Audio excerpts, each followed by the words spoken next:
motion is way from creation. So vegan word, sound is power, let me tell you say a word. Sound is power, let me tell you say a word.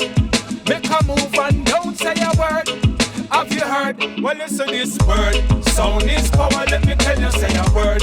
Sound and power, let me tell you say a word. You have the power, now you heard. Make you move and don't say a word. Have you heard? Greetings family, this is Sister Mahad with WordSoundIsPower. If you're new to the channel or returning to the channel, please subscribe, push that notification button, and give us a thumbs up so that we continue to bring you this conscious content from the motherland for those both home and abroad. Our topic for today is 10 things to consider before moving to Ghana. Number 1, businesses usually don't have landlines. A lot of the employees, or a great deal of the employees, pay for their own phone use. They use their own personal cell phones to conduct company business on. So it's a standard procedure here. It's not considered uncommon. So when you're calling or doing business with these people, please be cognizant of the fact that sometimes, it's out of business hours. So please keep it between 9 and 5. I find it more convenient to actually leave a text or either to email, because I realize I get a more prompt response. So that's the best way. Because you're not going to have a designated person always there for your beck and call and to answer your every need. So please keep that in mind. It's best to text or best to email to get a prompt response. 2, family, please do not be so gung-ho about joining any organization headed by people from the diaspora if you have not fully vetted them to make sure you know their mission and their values.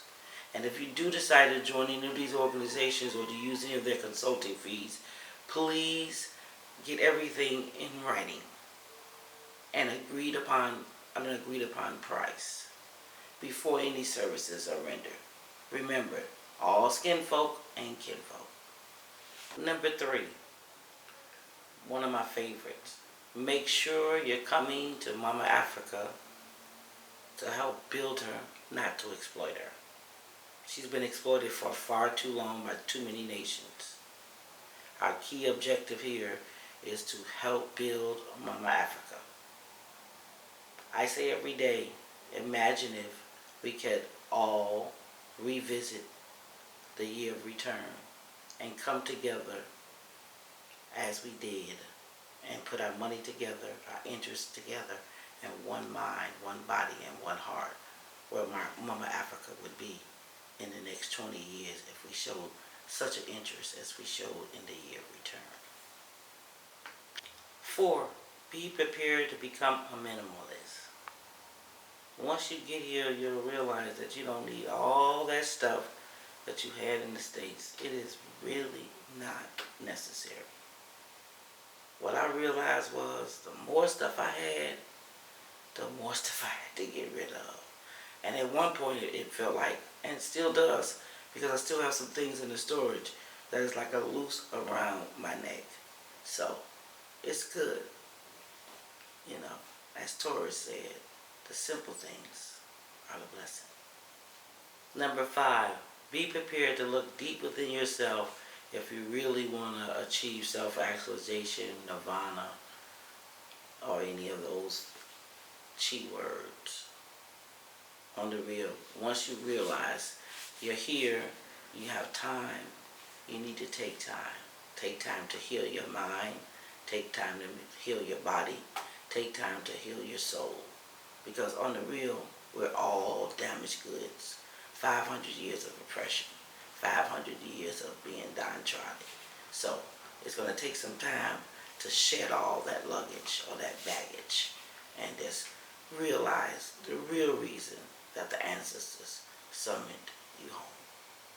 Number 6, be prepared to learn. Every day is an eye-opening experience when you're trying to reconnect to your roots. A lot of us, including myself, don't know that much about the land, don't know that much about the language, and don't know that much about the culture. So be willing to learn. As they say, without vision, the people perish. And at times assimilating and trying to find yourself in the midst of all the culture. It can be a little rough at times, but again, the harder the battle, the sweeter the victory. Number 7, be open-minded. Africa is not America, neither is it Wakanda. You have to be cognizant of the land. You have to be cognizant of the people.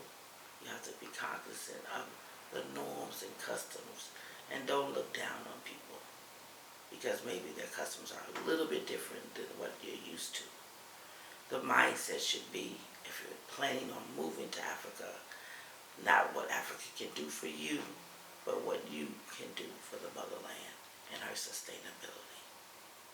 Number 8, family, you have to develop rhinoceros skin before you get here, because things are going to be said and done to you that you might say to yourself, why in the heck did I pack up myself and my family and bring them halfway across the world for this?